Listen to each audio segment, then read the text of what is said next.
So it looks like Derrick Groves has been captured after 6 months of being on the run. You remember him escaped from that New Orleans jail, and everybody else got captured. Some of them fairly quick, some of them maybe a few weeks later, a few months, couple of months later.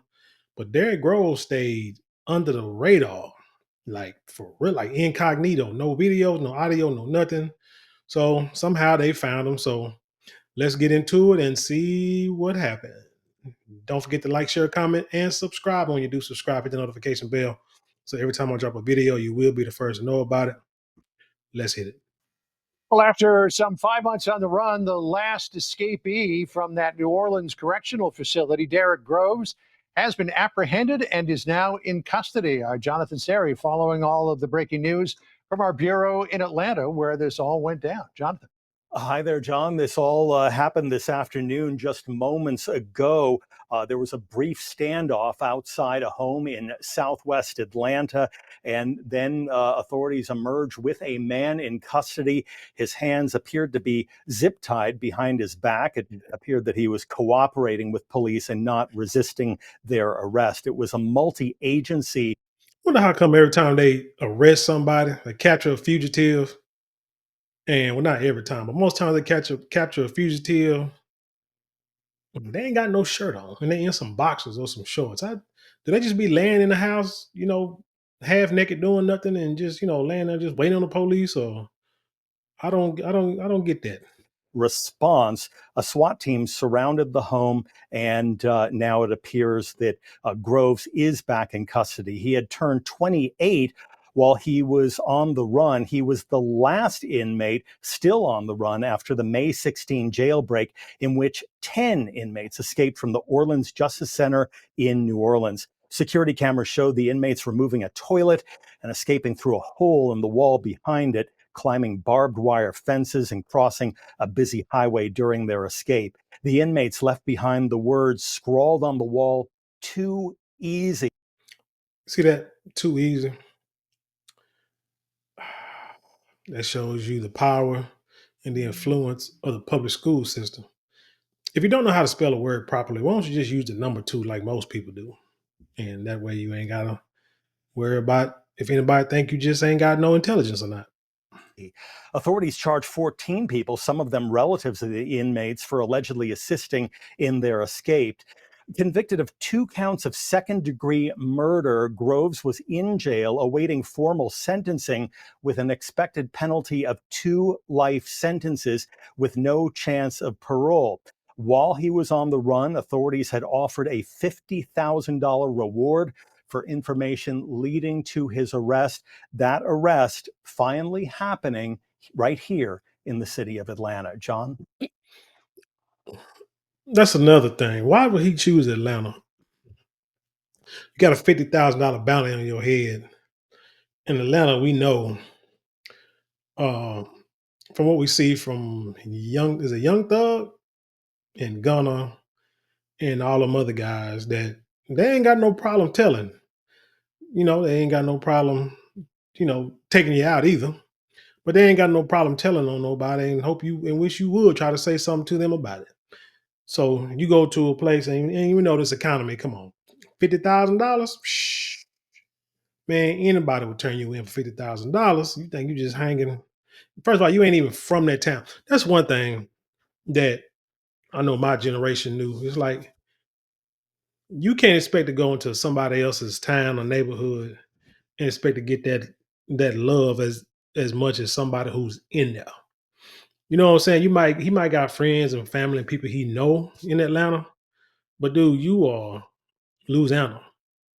And when it comes down to it, them friends and family, your homies gonna sit there and think, man, you know what I could do with $50,000 right now?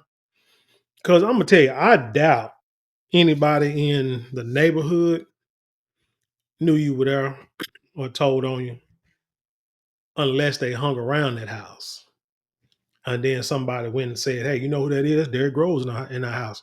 Because I'm gonna tell you this, shoot, truth be told, myself, since May, I forgot about this. Since the last video I did, I forgot about this guy, what he looked like and everything. I think if I would have seen him, he would have walked by me in the middle of the street. I wouldn't even know who he was. Tell you true. So I doubt anybody in Atlanta would be looking for him. So somebody he know told. You know, Jonathan, you think about how many lives were at risk with him being at large as long as he was. Remember, most of the inmates were caught within a week of this escape happening. He's been at large now for 5 months. The Orleans Parish District Attorney's Office described him as a cold-blooded killer. He's obviously got a history of violent crime.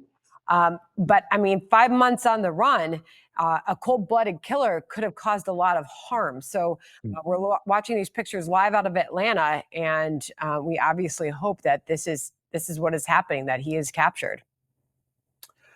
Yeah, Louisiana authorities confirming that this is him, that this is Groves, the man that they took into custody here in Atlanta. But yes, after all of these months on the run, it just shows that he was highly capable in evading authorities and apparently getting some help during the process. Yeah, I mean, it is 469 miles between New Orleans and Atlanta. So clearly, I don't think he just took the bus to Atlanta. It's possible that he had some help in getting there. This was a joint effort between Crime Stoppers, the United States Marshal Service, the FBI, Homeland Security Investigations, Louisiana State Police, the Orleans Parish Sheriff's Office, the New Orleans Police Department, and the Atlanta Police Department. It was believed that he was the ringleader. You named all those police departments, but you did not say that somebody gave you a tip, which is what was told on all other news outlets. That 2 tips came in that led them to this guy. Not New Orleans, not Atlanta, because now one of y'all would know. Atlanta PD, GBI, whatever. None of y'all would have known where he was at if it wasn't for civilians giving y'all a call and telling y'all where he at. And engineered this escape back in May, and that letting all the other inmates out might have been intended as cover so that he could get away, that he could have done this by himself, but wanted all the other 9 out there to sort of run interference for him, blocking and tackling as he made his way much further away. Because to the best of my knowledge, the other 9 inmates who were with him, Jonathan, got caught a lot closer to New Orleans than he did. Yeah, it happened much more quickly. And so, at this point, it's still speculation, but the fact that he was on the run for the longest suggests that perhaps he knew what he was doing more than the other inmates. And certainly an organized escape, just looking at what they did and when they seized the opportunity, and also determined, scaling multiple barbed wire fences to get out. He definitely didn't want to stay there, and certainly facing 2 life sentences, Groves had nothing to lose. Well, we hope to get reaction from the Louisiana governor's office, as we had the governor on this program many times after these inmates escaped, and they vowed to find every last one of them, and it looks like they have. So we hope to get a statement and possibly the governor here soon. Just remarkable to see somebody who has been on the run that long now captured and arrested. But we'll keep seeing what comes from this. And I guess, Jonathan, in the hours and days that come, we will learn if there was anybody assisting him to be on the run as long as he would. Final thought from you, Jonathan? Yeah, just that they already have arrested 14 people that they believe were involved in this escape. It'll be interesting as a result of this arrest if it leads to even more charges against additional people. There you go. Dang, you remember all them people they arrested, all them aunts, grandmas, I think one dad. I wonder what happened to all of them. I wonder what they're doing now. The guy that was working at the prison. The 2 chicks, I think, had like $1 million bonds or bails, trying to help these guys escape. And within 5 months, all of them are back in jail, finishing out or even adding on to their sentence. And you guys are going to be part of the system also. You look at Leo Tate, and remember Massey. Massey was out for a little while. He was out the second longest, but he was doing videos and stuff, so he was bound to get captured. But that doggone Derrick Groves, shoot, like I said, he stayed off the radar, which kind of made you wonder if he was like living off the grid. Which brings me to another point. I want to say shout out to Killer Mike, because I saw a clip of, I guess, a panel he was on, and he was asking people how many people know how to fish, how many people know how to hunt, how many people know how to farm, how many people know how to shoot, like how many people shoot on a regular basis, guns, bow and arrows, whatever. And very few people in that audience and on that panel raised their hand. And he said, don't tell me anything about a revolution because none of y'all are ready. None of y'all are ready to uprise, to talk all this good game about what you're going to do for the black community, but none of y'all know how to be self-sufficient. If you can't be self-sufficient, there's no way you're ever going to be able to be part of a revolution because you're still dependent on that man for survival. Why do I say that with this story? Derrick Groves was found in somebody's house in the basement with no shirt on. Derrick Groves was not living off the grid. He was not living in the woods. He was not in a cabin alone. You ain't seen, he was not there hunting, fishing, eating fruits and berries, none of that. He was still in the city. What they say, water seeks its own level, still looking for people like him. I just don't know when our people are going to get it through their thick heads that street life ain't the life you think it is. Them people that act hard, be hard, I don't care, gang banging, YSL, whatever the case may be. Them guys are not who they say they are. Long is the day, is the day to where you had people like in the mob and the mafia who supposedly, if you go through folklore stories, they never ratted, they never snitched. They did time, and the mob took care of their family while they was gone. And then when they get back, they put them back on the street. But then they started giving out what they call football numbers. And that changed the game. People say I can do 5. They say I can do 2, 5, 10 on my head. But when charges start coming and they talking about 25 to life, it ain't just like one charge. They get you like 4, 5 charges, which guarantees you a life sentence unless you got some information. What was that?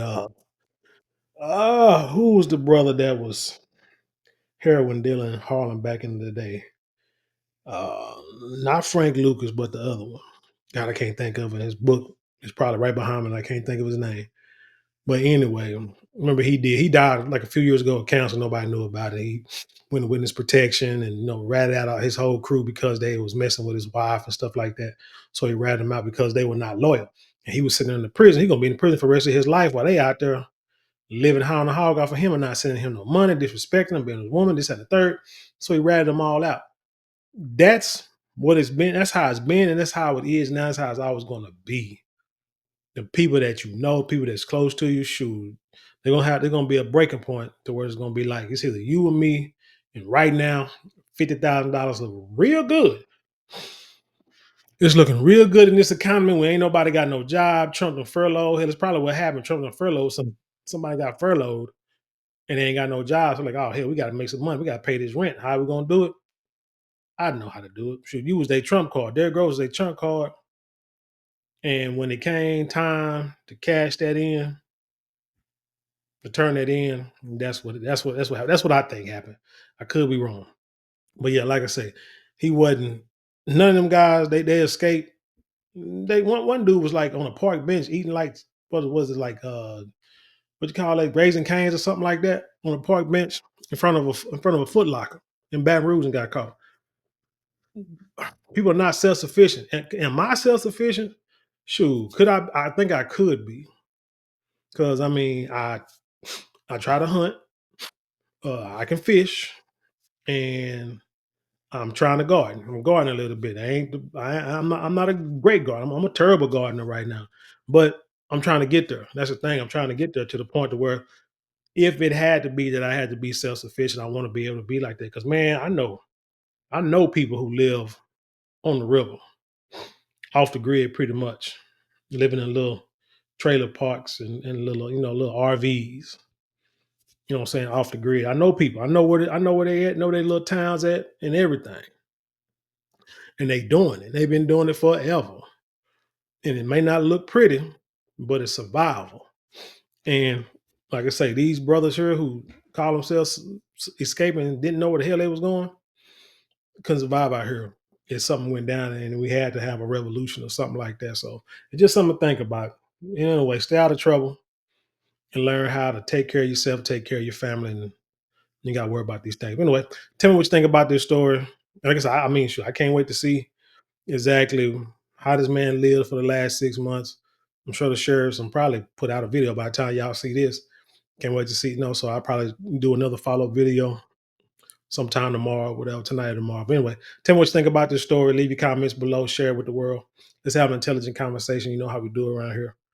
Don't forget to like, share, comment, and subscribe. Those 4 things cost you maybe a couple of minutes out your day, but it means the world to us here at this channel. With that being said, I'll leave you in peace, and I'll see you on the other side.